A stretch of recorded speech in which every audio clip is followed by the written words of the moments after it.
Going back po dun sa naging statement ni President Marcos, I would like to ask for your comment on this, na sinabi niya, I am confident that whatever mud might be slung at the administration, that will be able to show that these are politically motivated and do not actually have any validation in fact. Sabi niya po, politically motivated na i-link siya sa mga issue ng korupsyon o katulad. Your comment on that, ma'am? Hindi na ito politically motivated. Bakit? Hindi naman siya makakatakbo na ulit eh. Hindi na siya politiko. Presidente na siya. And that ends there. Hindi natin alam kung sa 2028 o another 20 years na naman of a BBM, of a Marcos, No.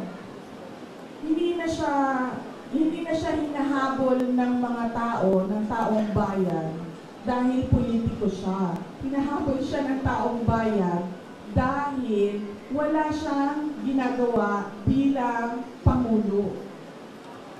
Hinahanap sa kanya yung trabaho niya bilang Pangulo. Follow-up question sa sinabi ni President Marcos. He said na politika lang nga ito and sabi niya, gusto nila akong tanggalin. Yan ang sinasabi ko. Diba? Sino ba sa ating lahat ang nagpaplano ng nagsasabi at nagpaplano ng destabilisasyon? Walang nagsasabi na oust Marcos. Ang merong mga grupo na nagsasabi resign. Yun lang ang the most na sinasabi ng mga tao. At nagtataka ako sa administrasyon, bakit nila sinasabi na destabilisasyon ang pagpapahayag ng mga tao sa galit nila?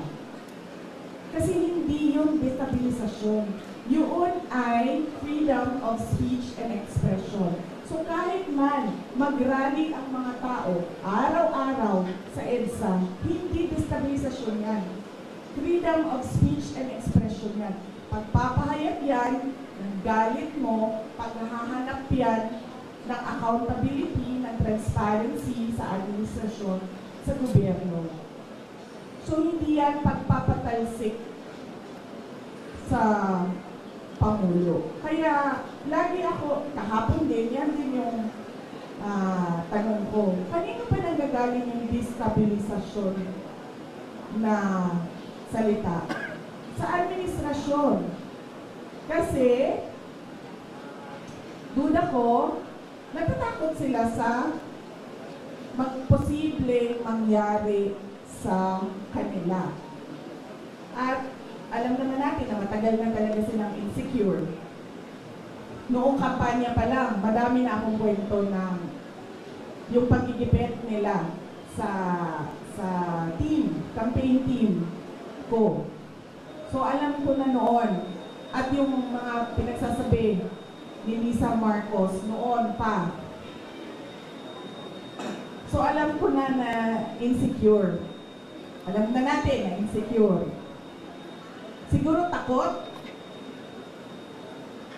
Kaya nila nasasabi may destabilisasyon. Kasi takot sila. Kasi totoo yung sinasabi ng mga tao na ginagawa nila. Hindi nila ma-deny kasi nasa papel Diba? Nakikita mo sa budget ang nangyayari. So hindi ma-deny. So takot.